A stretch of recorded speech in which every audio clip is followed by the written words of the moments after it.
This is lesson 8.5, number 14. I want you to use the p-value method.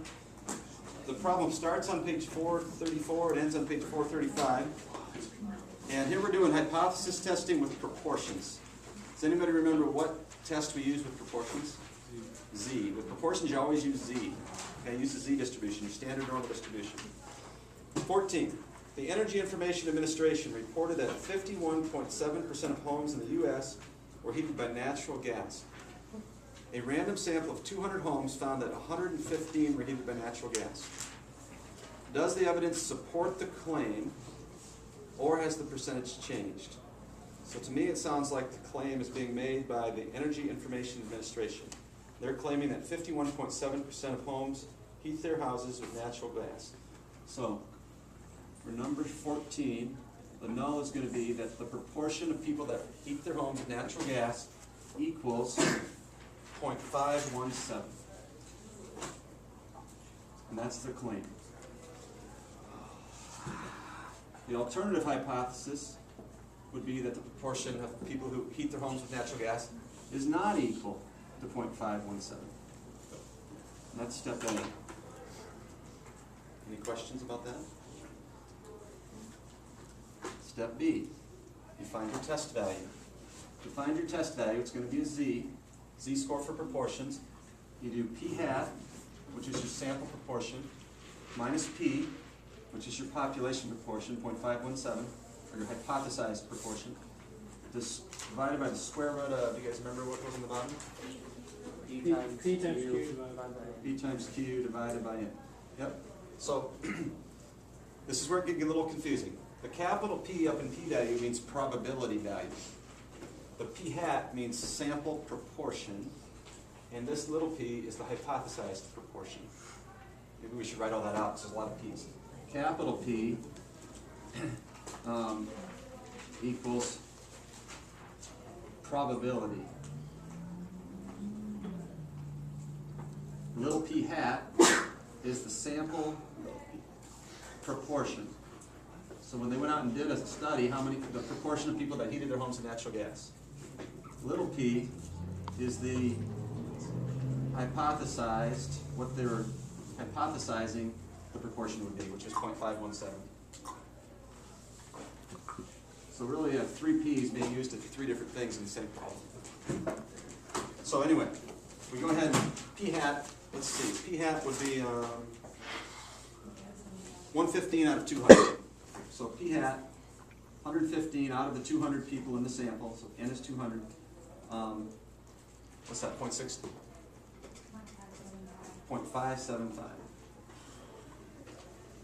So to find my z-score, I do 0.575 minus p, which is 0.517,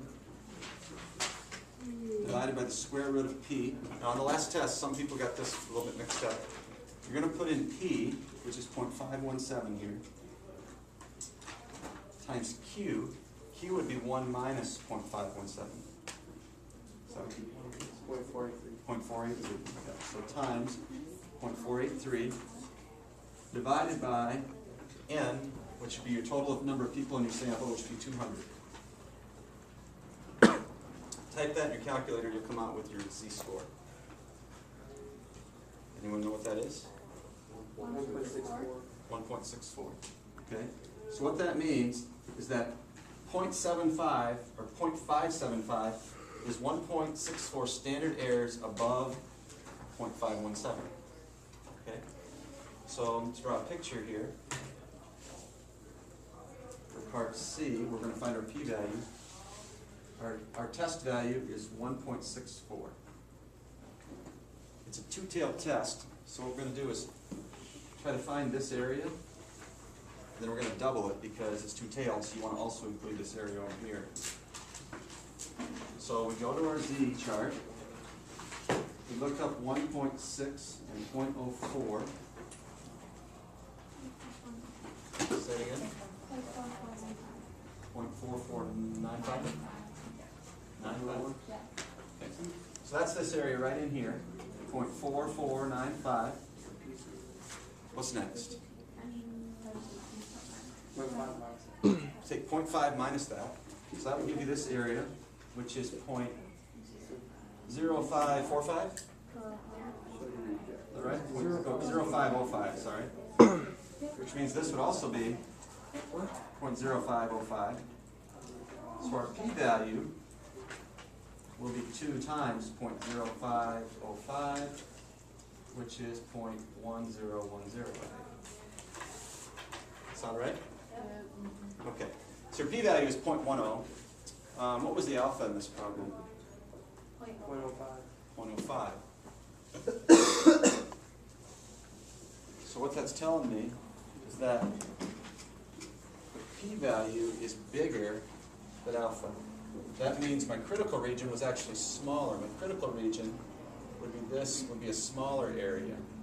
This is my critical region, or my rejection region. So because my rejection region, my alpha is smaller, I'm going to erase some of this shading here so you can understand a little better, hopefully. Because that's smaller, your p-value, a larger p-value is telling me that my test value is out in the non-rejection region.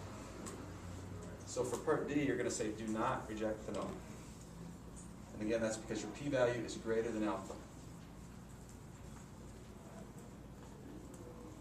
So do not reject the null. That's step D. Any questions about that? Okay.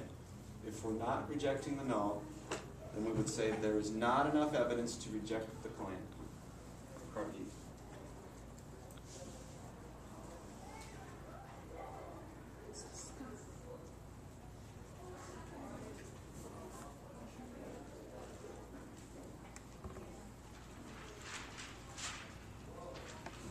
The null that 51.7% of people use natural gas to heat their homes.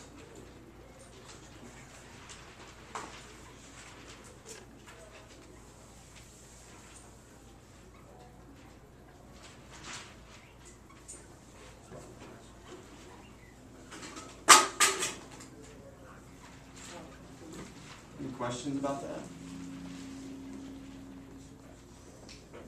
That's good.